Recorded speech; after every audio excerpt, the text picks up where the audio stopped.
Hello बच्चों, फिर से स्वागत है आपको हमारे यूट्यूब चैनल लुमिनर क्लासेस में। आइए फिर से हम आपके लिए लाए हैं क्लास 10th के लिए बायोलॉजी से रिलेटेड, जो कि 42 नंबर क्वेश्चन तक हम लोग कर लिए थे ऑब्जेक्टिव। बहुत ही वीवीआई क्वेश्चन है। यह 43 नंबर क्वेश्चन से हम लोग पढ़ने जा रहे हैं। क्या है क्वेश्चन, क्या कहता है, इसके बारे में जानेंगे और पूरा सही से समझेंगे। कह रहा है कि अमाशय ग्रंथि से किसका स्त्राव होता है। तो अमाशय ग्रंथि को हम जठर ग्रंथि भी कहते हैं। तो जठर ग्रंथि से हमारा किसका स्त्राव होता है, तो जठर रस का स्त्राव होता है। किसका स्त्राव होता है, जठर रस का स्त्राव होता है।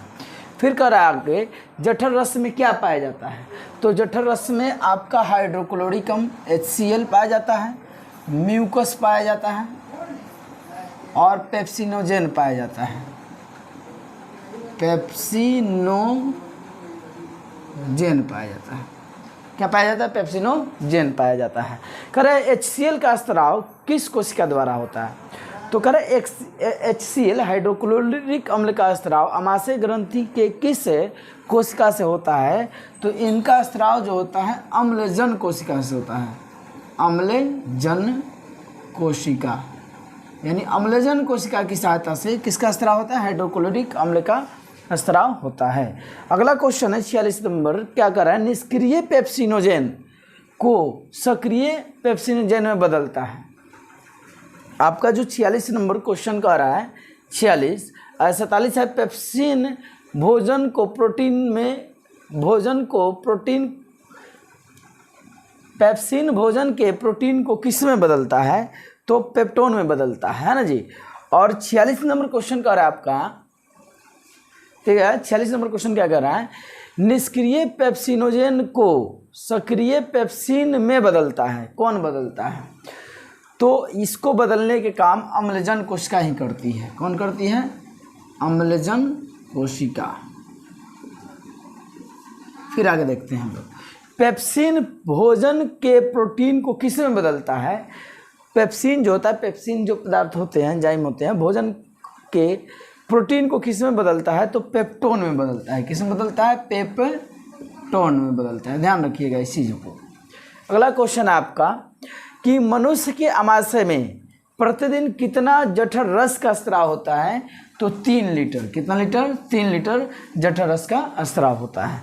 क्वेश्चन नंबर 49 का रहा है, अमाशय में होने वाले घाव को क्या कहते हैं। तो देखिए, जब अमाशय में म्यूकस का स्त्राव कमी आ जाती है, तो जब म्यूकस का स्त्राव में कमी आ जाती है तो अमाशय में होने वाले उस घाव को हम पेप्टिक अल्सर कहते हैं। क्या कहते हैं, पेप्टिक अल्सर। यह पेप्टिक अल्सर अधिक दिनों तक भूखा रहने के कारण भी हो जाता है।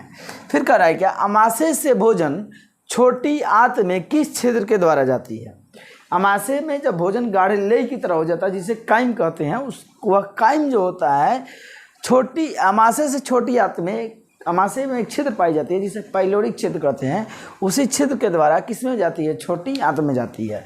तो आंसर में क्या होगा, पाइलोरिक छिद्र। पाइलोरिक छिद्र होता है। अगला क्वेश्चन कर रहा है कि आहार नाल का सबसे लंबा भाग क्या होता है। तो आहार नाल का सबसे लंबा भाग हमारा छोटी आंत होती है। क्या होती है, छोटी आंत होती है। आहार नाल का सबसे लंबा भाग छोटी आंत होती है। अगला क्वेश्चन कर रहा है, शाकाहारी जंतुओं में और इसकी आहार नाल की लंबाई कितनी होती है, 6 मीटर होती है। याद रखिएगा, आहार नाल का सबसे लंबा भाग क्या होता है, छोटी आंत होता है। छोटी आंत की लंबाई कितनी होती है, 6 मीटर होती है।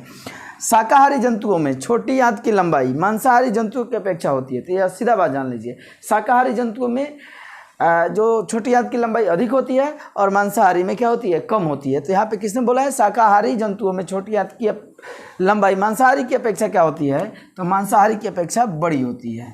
क्या होती है, बड़ी होती है। किसमें, अधिक लंबी होती है। किसमें, शाकाहारी जंतु में। यानी शाकाहारी जो जंतु होता है उसमें क्या होता है, अधिक होता है। अगला क्वेश्चन, छोटी आंत के कितने भाग हैं। तो छोटी आंत के 3 भाग हैं। एगो ग्रहणी, जेजुनम और इलियम। ग्रहणी, जेजुनम और क्या जी, इलियम।